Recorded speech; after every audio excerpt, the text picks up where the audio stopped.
Hi everyone and welcome back to my channel. This is episode 6 of the Half Double Purl Podcast. My name is Marissa, this is my channel MCC Designs, and this is where I share all of my projects, all of my yarny things that I do, and I hope you enjoy everything I talk about today because there is a bunch to get through.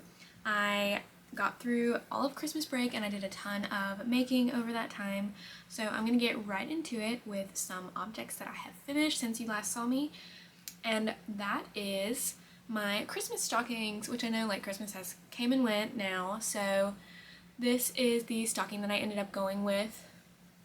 And I believe I was at like this little part last time and I said I was like changing the shape of it, and I did change the shape of it a little bit to get that full like stocking shape, and it's like a really large stocking and I absolutely love it. And this is the Granny Ruth stocking by Stitch Sister Co, and I will have that linked. I did end up making 2 of these and I used a mixture of Lion Brand yarns, some of their Re-Up line, that's a polyester blend, and then some of the Woolies Thick and Quick as well. I really liked this pattern and I definitely want to make more of them and maybe sell them next year, like on my website or at like some holiday markets and stuff, because I want to get back into doing that. So that is one of my finished objects. The other one, which I definitely count this as finished because I did wear it, but the ends are not 100% woven in, but I did like block it and all that. And it is my step-by-step sweater by Handmade. The pattern is by Handmade by Florence. It is a free pattern and she has a tutorial for it as well. So I did show this last week and it is absolutely fluffy, beautiful, DK weight held with fuzzy sweater, and I made this using Ruby and Roses in the color Lover, Addie's version, and then some it was brushed alpaca silk from Drops for the like purple fuzzy. Let me get it closer so you can see that, which I talked more about that in my last episode, and you can see like the super pretty raglan increases. It fits great. I made it cropped and I wore this as my like Christmas sweater because I didn't get a chance to finish a new one for Christmas, so I wore this because I thought it was festive and it was super cute with all the speckles and everything. So I absolutely love this pattern and I want to make a million of them, and that leads me into my first whip that I'm showing you today, and that is another step-by-step sweater, and this one is in a chunkier weight of yarn, and it is the yarn I showed in my last episode.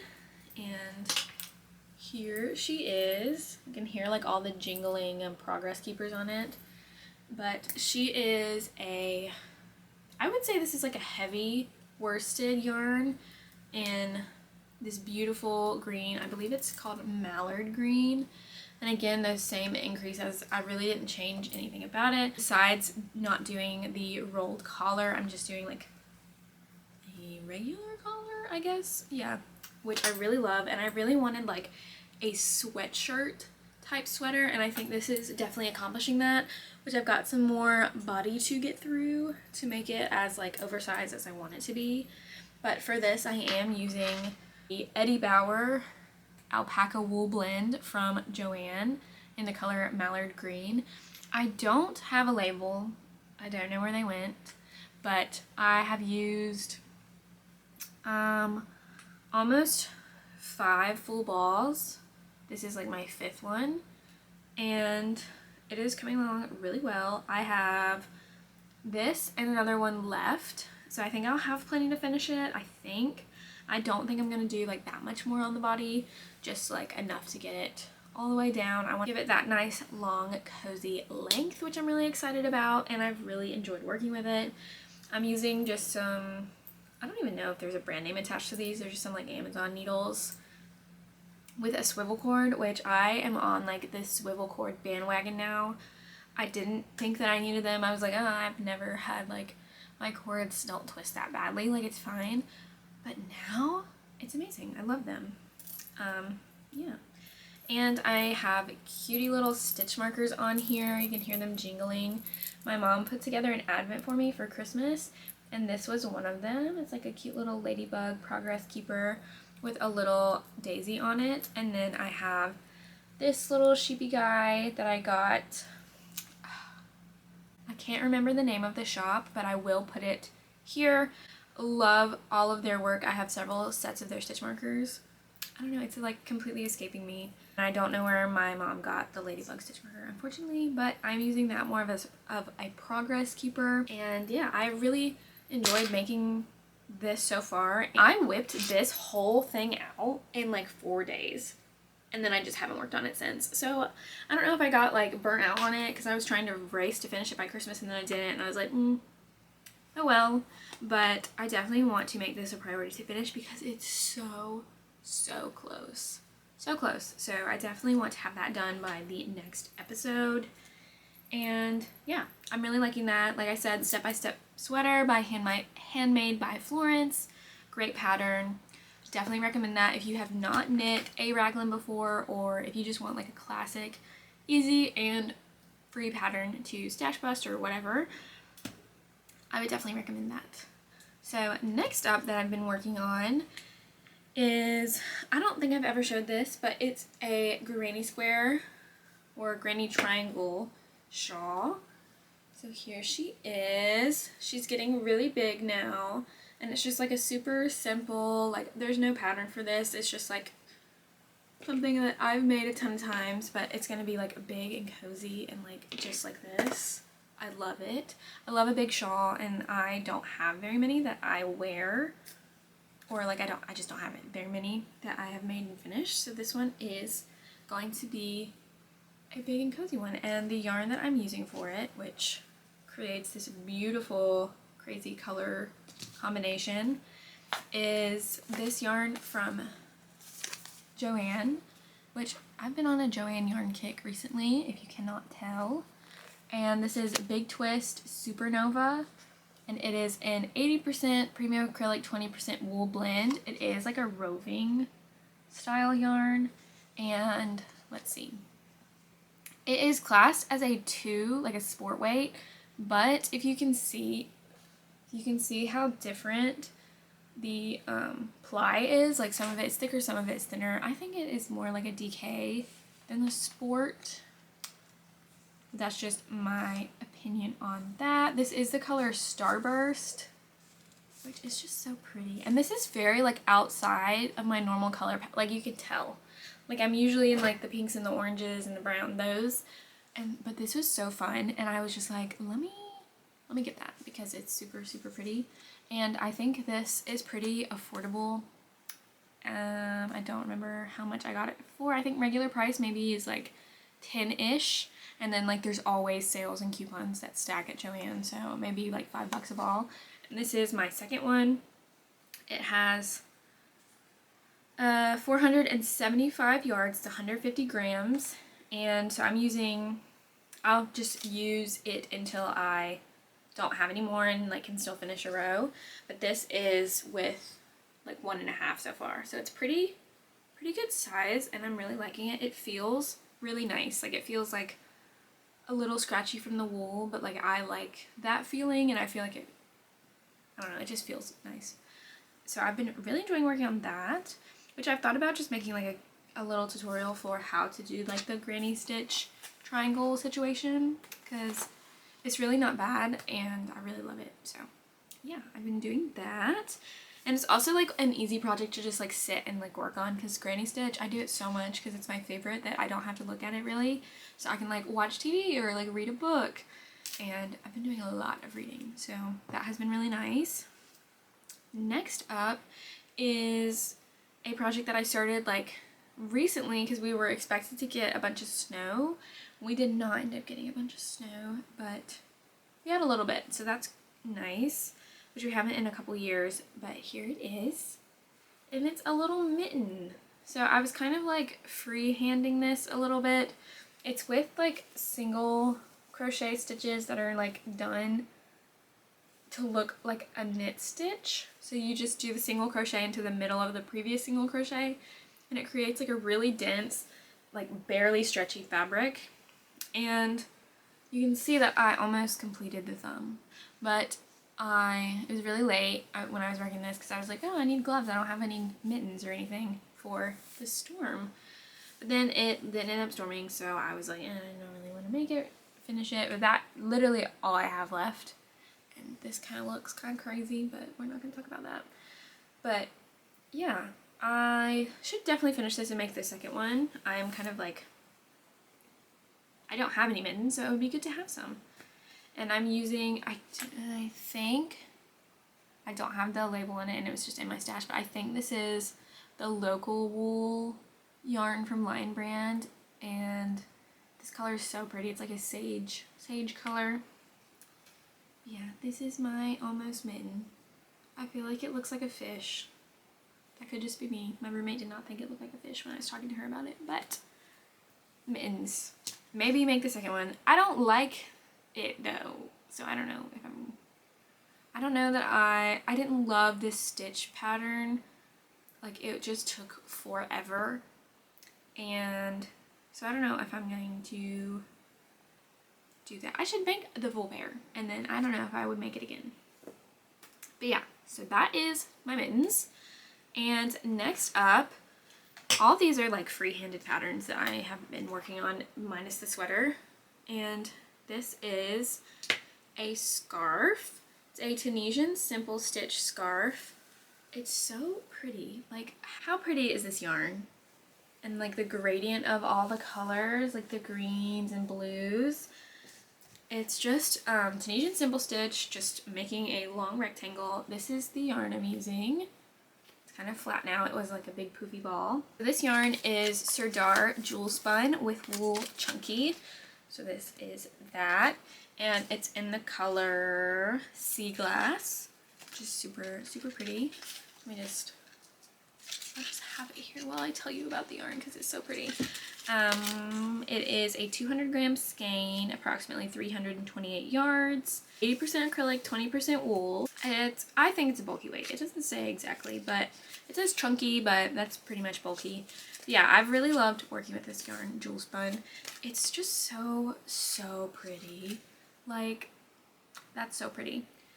And I just wanted like a thick, chunky scarf to kind of stash bust this, but like I have had this in my stash for a minute and it's so pretty, and I was like, it's just sitting there, I want to make something out of it, so I'm just gonna make this scarf as long as this ball will let me make it. And I think I'm gonna put some fringe on it and make it like really fun, just to have like a really long, like more traditional scarf. And Tunisian crochet is great for that because it's so thick of a fabric. If you've not done Tunisian simple stitch, it creates like this woven look that is just like so thick you can like not really see through it, which is nice for a scarf to keep the wind out of you. So that has been really fun, and that is also like a self-drafted pattern. Like, I didn't even measure it. I was just like, this looks right, and then made it longer. So that is how that's been going. And my next whip is also a self-drafted pattern, but this one I'm really excited about. It is using Bouclé, and I showed the Bouclé in the last episode, and I started this project. Look at it. First of all, I love this color. This is Hot Toddy from Sorella Yarn, and I'm using their Bouclé yarn and held with their, I think this is their nylon. So Hot Toddy, it's from their like winter tonals collection, which I think is still available when I'm posting this, but look at how beautiful the texture is with the Bouclé. Like, I have not worked much with Bouclé, if honestly at all, besides like swatching with it, and the amount of texture that holding the like nylon sock with it gives it is just stunning. Absolutely stunning. Oh, I guess I should tell you what I'm making. I'm making like a little like neck shawl scarf thing, you know, the ones that are going crazy and everybody's making them. But yeah, it's so cute. Like, I'm pretty much almost done with it because I don't want it to be huge, but it is so squishy and beautiful and amazing. And literally, like, working on this makes me want to make like a blanket in this, because it is scrumptious and like squishy, and I love it, like absolutely love it. If you've worked with Bouclé before, have you held it with something like this? Because I'm really curious to know if all the like complaints about Bouclé being hard to work with are just because it's by itself. Like maybe it needs a buddy to be with it. For comparison, this is the same stitch without it, and I feel like it just doesn't have as much texture as it does with it. If you can see that, like you have to catch the light just right for this one. Meanwhile, this one it's just so squishy. I literally love it so much. So I've been doing that and just trying some new things with it, some new increase techniques and decrease techniques, which has been really fun, which I haven't done before. And those are all the whips that I have been working on like consistently. And yeah, it's been really fun, and I've been doing a lot. I've been really feeling like very creative, and I've been like readdressing my stash and like thinking of goals that I want for myself in my making this year and all that kind of fun stuff like I think we're all doing in this season. And that's been really cool to like be re-inspired and to look through like my Ravelry patterns that I have purchased and like mentally had plans for but didn't write it down. So I'm trying to do that, and so I can like sequester like the yarn, like, oh, I did get this skein for this project, and like remembering that, because I do love collecting yarn and I love like looking at it on my shelves and I love having it, but I also want to be able to get excited again about the yarn and the projects that I had intended to make with it. So that is one of my like big ideas, goals, resolutions for this year, is to like really like focus on, you know, the joy of it and not letting it like sit here all in a cube and be like, oh, what was I gonna make with that? I don't know, I can make all these different things, but like, no, this is what you're gonna make with it, and be excited about that. Not that it like has to be the thing that I make with it, you know, just that idea of being more intentional with it, I guess, is what I'm trying to get at. And as far as acquisitions go, I did not have any acquisitions from last podcast to now. There are a lot of yarns that I do want to try that are in my cart, but I'm not purchasing them because I am doing like my stash down challenge sort of thing where I'm using like 5 balls of yarn to get 1 ball of yarn. So I am trying to maintain that. I think I might change it to yardage. So like a 1:5 ratio, but with yardage, because I think that'll be easier also because it'll be like a 50-gram ball versus 100-gram ball, and like using it the same quantity. Because like I used up a ball of this, and 1 ball is 475 yards and 150 grams. So that's like 3 of these like little guys. So trying to like do that better, because, you know, I enjoy trying new yarns. So the yarns on my list, which I will put pictures of right here that I would like to get, are the Simply Wool from We Crochet, which I do have some Simply Wool, but I want enough to make a sweater, and I only have 2 of these guys. Fortunately, that's not enough for a sweater, and this is Simply Wool worsted in the color Wilbur, and it's just such a good classic sweater color in my opinion, just like that neutral grab and go, and I think I want to go crazy and do cables with it. So that is on my like to make list, to order list. It is on sale right now, so we'll see if it's gonna be ordered in the next video. I don't know. Next, I want some of the linen quill line from Purl Soho. I love that yarn so much, and they just came out with new colors and they're absolutely stunning. They're so pretty, like look at them, beautiful. Love those, and so I would love to have those new colors. Those are my wish list yarns, I guess is what I'll be calling that, and I'm really excited to potentially get those when I use up some of my stash. So finishing the sweater is just definitely going to use up more yarn, finishing the shawl and the scarf. So there we go. Maybe I'll have enough soon to get a sweater's quantity, but we will see we'll see how long I can stick to my goal. I think it'll be really good because it does include destashing, like donating or reselling my skeins to like on Facebook Marketplace or wherever. So I think with that, that'll be a way to get it, you know, within my like rules for it. So we'll see how that goes. Are there any yarns that you are looking at right now that you're thinking of getting? Because I would love to know. I love watching other people's yarn hauls and things like that, so that could be really fun to do as well. And rounding out this episode, I wanted to share my current read, and it is When the Moon Hatched by Sarah A. Parker. This is how far I am. This book is super thick, but it's kind of like deceivingly thick. Let me see how many pages it is. It's 690 pages, which, like, I have had books that are, like, longer than that are not as thick, and, like, the hardback is thinner and all that kind of stuff. So I think the size is deceiving. Really good so far. I'm really enjoying it. The dragon thing is really popular right now, and I love it. I love dragons. I love everything about it. And that is all I have for you today. Thank you so much for joining me today in episode 6. I really look forward to continue sharing my journey this year. And you can find me on all social media platforms at NCC Designs. And I will see you next time. Thank you for watching. Bye!